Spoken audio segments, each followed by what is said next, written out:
नमस्कार, आपका स्वागत है फटाफट खबरों में। मैं हूं आपके साथ रुचिका जायसवाल। आज हम लेकर आए हैं बिहार के हर छोटे बड़े शहर की सबसे तेज और ताजा खबरें। तो चैनल को सब्सक्राइब कीजिए और वीडियो कहां से देख रहे हैं कमेंट बॉक्स में जरूर बताएं।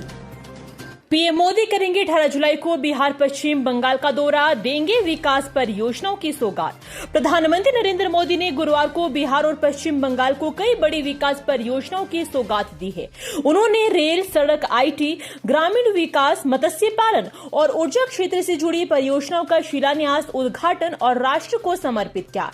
इन परियोजनाओं की कुल लागत हजारों करोड़ रुपए में है और इनका उद्देश्य दोनों राज्यों में बुनियादी ढांचे को मजबूत करना, रोजगार सृजन और कनेक्टिविटी बढ़ाना है। विभा देवी का तेजस्वी यादव को खुला पत्र, पुराने यादव नेताओं की उपेक्षा और राजनीतिक साजिशों का लगाया आरोप। राजद के नवादा विधायक विभा देवी ने नेता प्रतिपक्ष तेजस्वी यादव को एक खुला पत्र लिखकर पार्टी नेतृत्व और यादव समाज की बदलती राजनीतिक स्थिति को लेकर गंभीर सवाल उठाए हैं। पत्र में उन्होंने 1990 से पहले के दौर को यादव समाज का स्वर्णिम काल बताया और आरोप लगाया कि 1990 के बाद से तेजस्वी यादव का परिवार पुराने प्रभावशाली यादव नेताओं को खत्म करने में जुट गया। तेजस्वी यादव ने मतदाता सूची में संशोधन पर उठाए सवाल, कहा चुनाव आयोग की कार्यप्रणाली लोकतांत्रिक नहीं।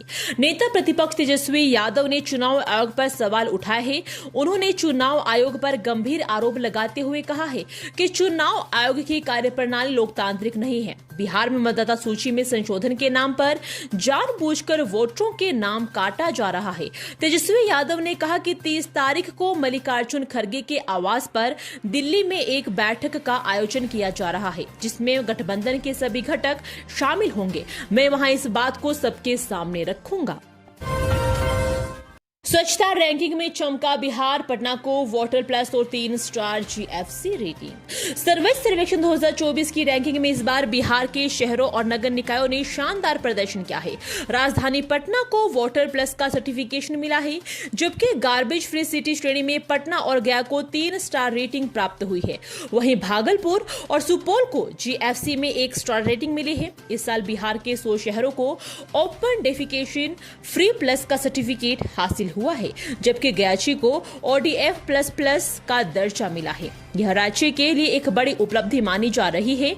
नगर विकास एवं आवास विभाग के मंत्री जीवेश कुमार ने कहा कि हमारी सरकार का स्वच्छता पर विशेष फोकस है और यही कारण है कि हमारे शहर दिन ब दिन साफ सुथरे हो रहे हैं। उन्होंने कहा कि स्वच्छता रैंकिंग और अच्छी हो, इसके लिए हम लगातार प्रयास कर रहे हैं। नीतीश सरकार का ग्रामीण विकास मिशन, 11,346 सड़कों और 730 पुलों का शिलान्यास। मुख्यमंत्री नीतीश कुमार ने अणे मार्ग स्थित संकल्प से वीडियो कॉन्फ्रेंसिंग के माध्यम से ग्रामीण कार्य विभाग की 21,406.36 करोड़ की लागत वाले 11,346 सड़कों और 730 पुलों के निर्माण कार्य का शिलान्यास और कार्यारंभ किया। इस अवसर पर उन्होंने अधिकारियों को निर्देश दिया कि सभी योजनाएं निर्धारित समय सीमा में पूरी हो, ताकि आम लोगों को जल्द से जल्द सुविधा मिल सके। मुंगेर दौरे पर ललन सिंह ने सुनी जनता की समस्याएं, जाने अपराध और सीट बंटवारे को लेकर क्या कहा। एक दिवसीय दौरे पर मुंगेर पहुंचे केंद्रीय मंत्री एवं सांसद राजीव रंजन सिंह और ललन सिंह ने शुक्रवार को धरहरा प्रखंड के विभिन्न गांवों का भ्रमण किया और जन संवाद कार्यक्रम में हिस्सा लिया। इस दौरान उन्होंने ग्रामीणों से सीधे संवाद कर उनकी समस्याएं सुनी और संबंधित अधिकारियों को जल्द से जल्द समाधान का निर्देश दिया। ललन सिंह ने कहा कि लोकसभा चुनाव के बाद वे पहली बार क्षेत्र में आए हैं। चुनाव और सरकार गठन के कारण वे व्यस्त रहे, लेकिन अब वे जनता से मिलकर उनकी समस्याओं को समझ रहे हैं और उसका समाधान कराने की दिशा में काम करेंगे। भागलपुर को अमृत भारत एक्सप्रेस की सौगात, 18 जुलाई से गोमती नगर तक सीधी ट्रेन सेवा शुरू। रेलवे ने भागलपुर वासियों को एक नई सौगात दी है।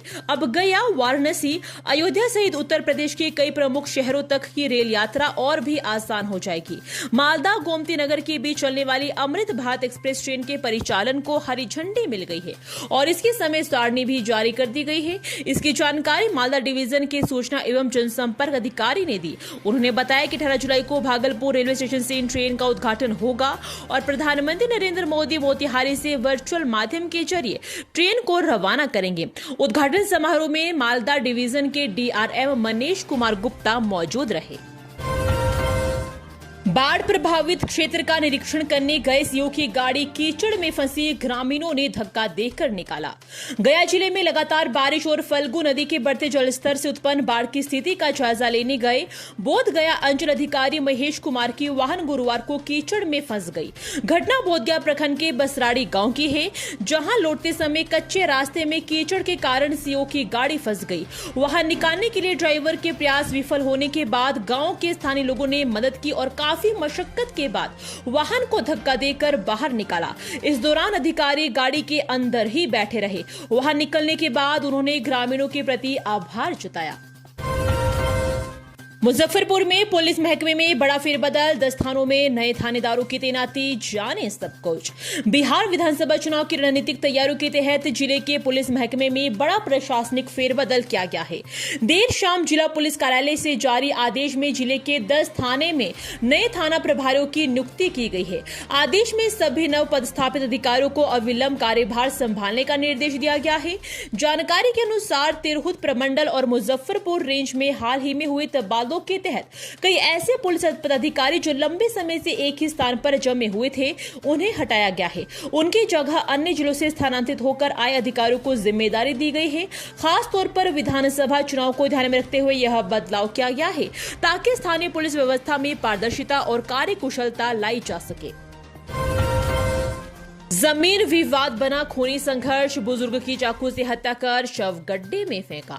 सिवान जिले के हुसैनगंज थाना क्षेत्र से एक दिल दिला देने वाली वारदात सामने आई है। यहां महज 10 धूर जमीन के विवाद को लेकर एक 60 वर्षीय बुजुर्ग की चाकू से गोदकर हत्या कर दी गई और शव को उसी जमीन के पास एक गड्ढे में फेंक दिया गया। मृतक की पहचान सिंगारपट्टी निवासी सुरेश साहा, पिता स्वर्गीय महादेव साहा के रूप में हुई है।